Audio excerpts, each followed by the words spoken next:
अस्सलामु अलैकुम रहमतुल्लाहि व बरकातुहू। नाज़रीन, उम्मीद करता हूँ आप लोग खैरियत से होंगे। हमारे नबी हज़रत मोहम्मद सल्लल्लाहु अलैहि वसल्लम इरशाद फरमाते हैं, मन यहदिहिल्लाहु फला मुज़िल्ल लह, जिसको अल्लाह ताला हिदायत दे दें उसको कोई गुमराह नहीं कर सकता। तो नाज़रीन, एक शख्स जो प्रकाश नाम के साथ हिंदू मज़हब से ताल्लुक़ रखता था और आज वो मोहम्मद अब्दुल्ला बन गया, तो कैसे बना? आइए आज की वीडियो में एक हिंदू शख्स की, जो साबका हिंदू अब मुस्लिम बन चुका, उसकी आप दास्तान सुनिए उनकी अपनी ज़ुबानी। बहुत दिलचस्प कहानी है। आपसे गुजारिश है वीडियो में हमारे साथ आखिर तक रहिएगा और हमारी वीडियो को लाइक और शेयर करना बिल्कुल न भूलिएगा। बहुत शुक्रिया हज़रत, आपने हमें वक्त दिया। सबसे पहले तो ये बताएं कि आप तिरस प्रकाश थे, जो एक हिंदू नाम था, और उससे आप मोहम्मद अब्दुल्ला बने। ये सारी कहानी आप अपनी ज़बानी बताएं कि कैसे ये सब कुछ हुआ। बिस्मिल्लाहिर्रहमानिर्रहीम। तो अल्हम्दुलिल्लाह, अल्लाह का शुक्र एहसान है कि अल्लाह ने इस्लाम जैसी नेमत से नवाजा। तो नेमत पे जितना भी आदमी शुक्र अदा करे वो कम है। तो मेरा ताल्लुक़ ज़िला नारोवाल से है। नारोवाल की तहसील है ज़फ़रवाल, उसके साथ गांव है एक ऊंचा कलां। तो वहाँ मेरी पैदाइश हुई 1985 में। तो मेरी जितनी भी बरादरी है, अक्सरियत अभी बहन भाई जो हैं वो हिंदू हैं। तो हमारा जो ख़ानदान है यहीं का मकामी है, हम रहाइश महाजर नहीं है, यहीं के रहने वाले हैं शुरू से। तो 8 हम बहन भाई हैं।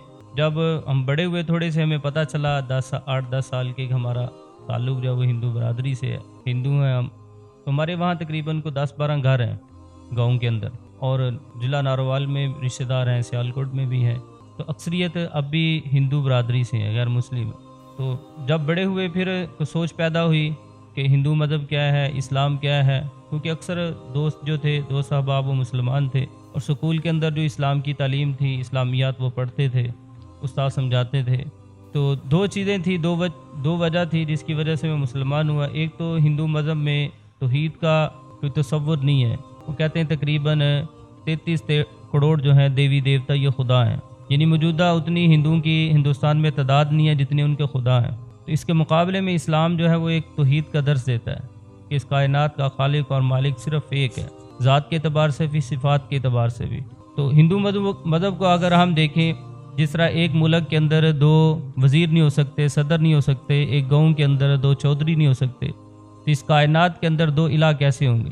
तो कुरान मजीद में अल्लाह ताला फरमाता है, अगर इस दुनिया के अंदर 2 इलाह होते तो ये सारा कायनात का निज़ाम दरहम बरम हो जाता। एक कहता है मैंने दिन निकालना है, दूसरा कहता है मैंने रात लेके आनी है, एक कहता है मैंने इसको बेटी देनी है, दूसरा कहते हैं मैंने बेटा देना है। तो आपस में इनकी लड़ाई और झगड़े होते। तो अगर दुनिया का निज़ाम नहीं चल सकता 2 सदर और वज़ीरों की मौजूदगी में, तो कायनात का निज़ाम कैसे चलेगा जब 2 इलाह होंगे?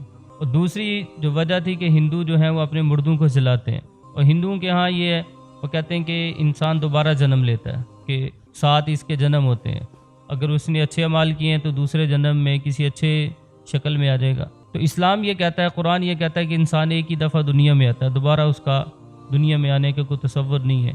और अगर हम हिंदुओं से पूछते हैं, उनसे पूछा जाए कि तुम्हारा कितना जन्म है, तो कोई भी नहीं बता सकता। तो ये तो वैसे ही इंसान की तौहीन है कि इंसान को जो ना किसी कुत्ते की, खंजीर की, किसी जानवर की, चिड़िया की शक्ल में ये जो दोबारा आ गया। तो इस्लाम जो है इन सारी चीज़ों की नफ़ी करता है।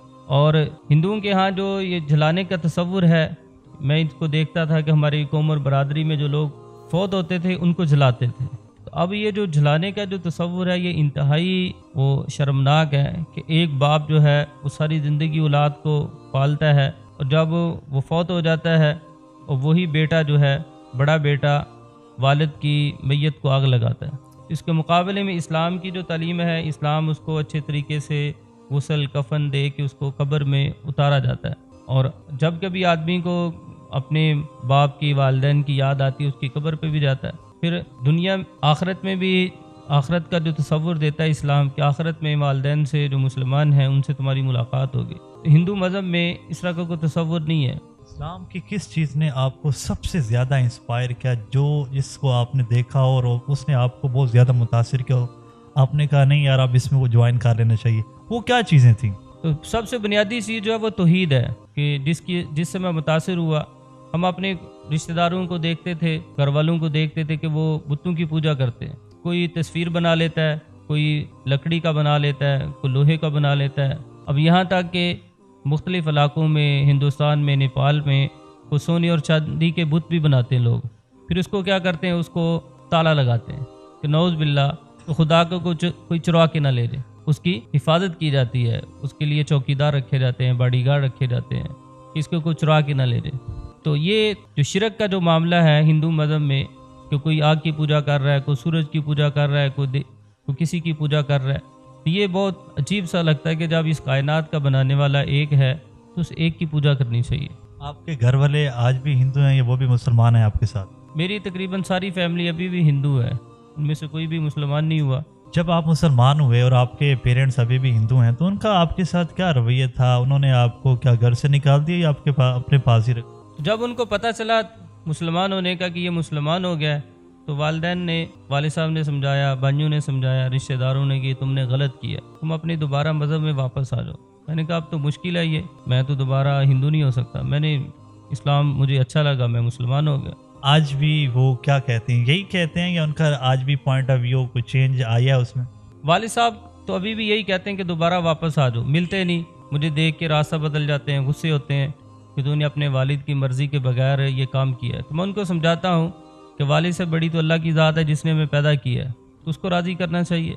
अच्छा, आमतौर पे ये कहा जाता है कि ये बहुत सारे केसेस ऐसे आए हैं कि जो हिंदू हैं उनको ज़बरदस्ती मुसलमान किया जा रहा है। मैं आपसे पूछना ये चाह रहा हूँ, क्या आपको भी ज़बरदस्ती मुसलमान किया गया था या आप नाज़रीन, ये मेन पॉइंट है जिसके ऊपर बहुत सारे हिंदू मुसलमानों के ख़िलाफ़ बोलते हैं कि मुसलमान जो है वो हिंदुओं को ज़बरदस्ती या पैसे की लालच देकर मुसलमान करते हैं। आइए आज आप ख़ुद इनसे सुनिए कि हकीकत ये क्या है।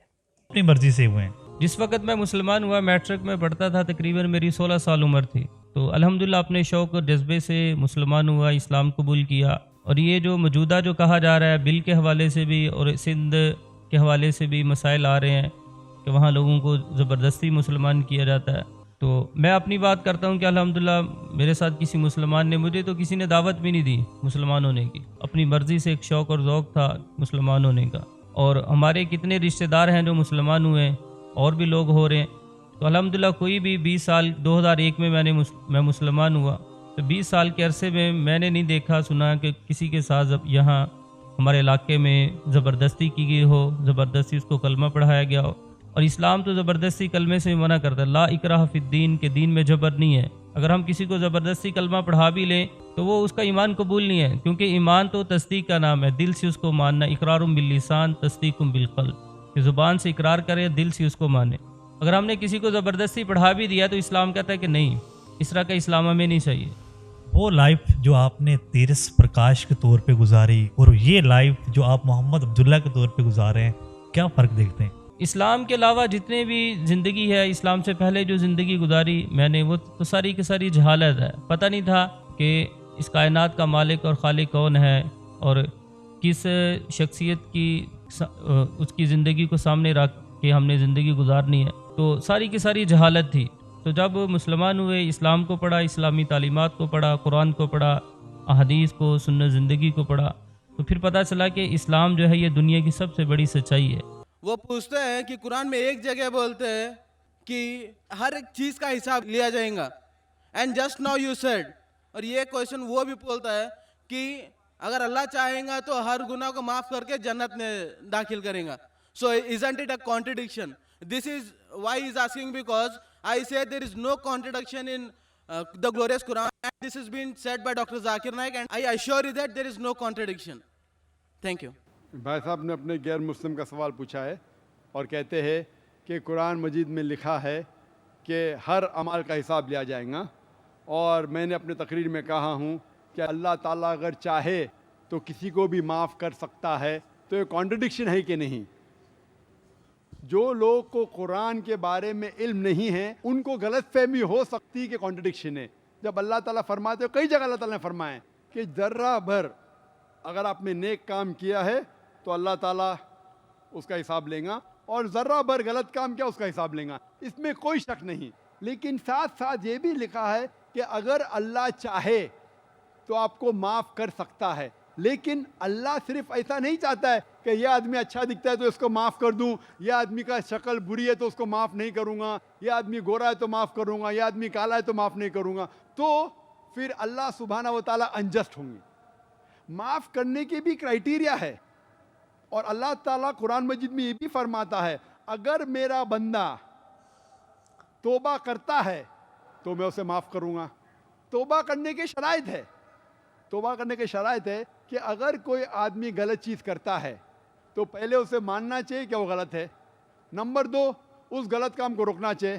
نمبر 3 اس غلط کام کو پھر سے نہیں دہرانا چاہیے. نمبر 4 اگر وہ غلطی کو انڈو کر سکے, اس غلطی کو واپس سے انڈو کر سکے. مثال کے طور پہ اگر کوئی شخص چوری کرتا ہے 1000 روپیہ, وہ واپس دے سکتا ہے, اسے واپس دینا چاہیے. تو اگر وہ توبہ کرتا ہے اور چاروں شرطوں پہ نکلتا ہے تو اللہ تعالیٰ اسے معاف کرے گا. اس کا مطلب کانٹرڈکشن نہیں ہے, کیونکہ اللہ تعالیٰ رحمان اور رحیم ہے. اللہ رحمت والا ہے, اللہ رحیم ہے. اسی لیے اللہ سبحانہ و تعالیٰ انسانوں کو موقع دیتا ہے کہ اگر آپ غلطی کریں گے آپ کو معافی مانگنے کا موقع دیا جائے گا. اور اللہ تعالیٰ اگر ہر انسان کی چھوٹی غلطی پکڑے اور اگر ایک بھی غلطی کو معاف نہیں کرے تو اللہ کے رسول کے حساب سے کوئی بھی انسان جنت میں نہیں جائے گا. اسی لیے ہر سورے کے پہلے بسم اللہ الرحمن الرحیم ہے. سورہ توبہ سورہ نمبر 9 چھوڑ کے ہر سورے کے پہلے لکھا ہے بسم اللہ الرحمن الرحیم, اللہ کے نام سے جو رحیم اور رحمت والا ہے.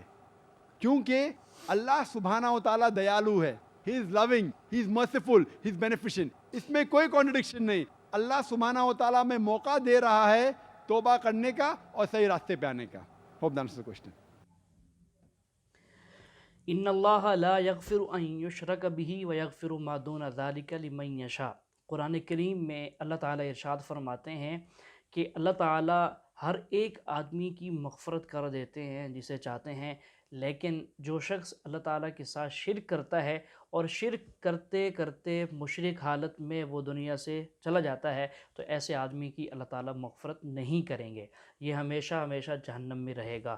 تو ناظرین, چاہے جتنا بڑا گنہگار آدمی ہو, فاسق ہو, فاجر ہو یا کافر ہو, تو ہر ایک کے لیے آپشن موجود ہے. وہ آپشن توبہ ہے. یا ایھا الذین آمنوا توبوا الی اللہ توبۃ نصوحا. قرآن کریم میں اللہ تعالیٰ توبہ کی دعوت دیتے ہیں, توبہ کا حکم دیتے ہیں کہ اپنے گناہوں سے توبہ کر لو. دل کی ندامت کے ساتھ اپنے اللہ کے سامنے آنسو بہا لینے سے اللہ تعالیٰ گناہوں کو معاف فرما دیتے ہیں, چاہے وہ گناہ سمندر کی جھاگ کے برابر ہی کیوں نہ ہو. سمندر کی جھاگ جس کی کاؤنٹنگ ہو ہی نہیں سکتی, اگر اتنے بھی گناہ ہوں تو بھی اللہ تعالیٰ معاف فرما دیتے ہیں. تو گناہوں سے معافی مانگنا, یہاں تک کہ فرمایا کہ جو آدمی توبہ کرتا ہے اس کی توبہ کرنے سے اس کے سارے گناہ معاف ہو جاتے ہیں, یہاں تک کہ ایسے لگتا ہے گویا کہ یہ پیدا ہی ابھی ہوا ہے. لیکن ناظرین, یہاں ایک آپشن ہے, ایک بات ہے جو زیر غور ہونی چاہیے ہر ایک انسان کے, کہ گناہ تو معاف ہو جاتے ہیں توبہ سے. وہ کون سے گناہ ہیں جو معاف ہو جاتے ہیں؟ جو حقوق اللہ کے اندر ہم نے نافرمانی کی ہے, اللہ تعالیٰ کے جو حقوق ہم پر عائد ہیں, لازم ہیں, ان میں جو ہم نے نافرمانی کی ہے ان کی تو توبہ ہو سکتی ہے, ممکن ہے. گناہ نماز چھوڑ دی, نہیں پڑھی, اسی طرح جو ہے وہ جھوٹ بول لیا.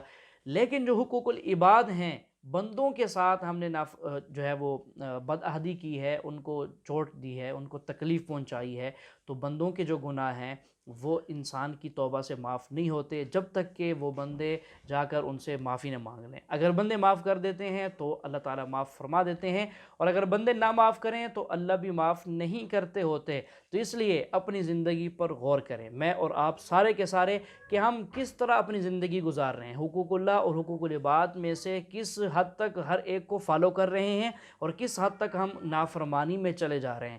تو ناظرین, اللہ تعالیٰ جسے چاہتے ہیں ہدایت دے دیتے ہیں. آپ نے بھائی کا انٹرویو سنا جو کہ پہلے ہندو مذہب سے تعلق رکھتے تھے, اب وہ مسلمان ہو گئے. 16 سال کی عمر میں اللہ تعالیٰ نے ان کو ہدایت دی, اسلام قبول کیا, عبداللہ نام رکھا. آج ماشاءاللہ ان کے جو چہرہ ہے وہ پر رونق ہے اور روشن ہے, اور آج سنت ان کے چہرے پر سجی ہے. تو جتنے بھی ہندو لوگ ہیں ان تمام کے لیے میں بھی دعا گو ہوں, آپ حضرات بھی دعا کریں, تمام ہندو لوگوں کو اللہ تعالیٰ ہدایت دے دیں اور وہ سیدھے راستے پر آ جائیں. تو ناظرین, آج کی ہماری ویڈیو کیسی لگی ہے یہ آپ نے ہمیں کمنٹ کر کے ضرور بتانا ہے, اور ہمارے چینل کو بھی سبسکرائب کر لیں تاکہ روزانہ آپ کو اس سے اچھی اور اس طرح کی ویڈیوز ملتی رہیں.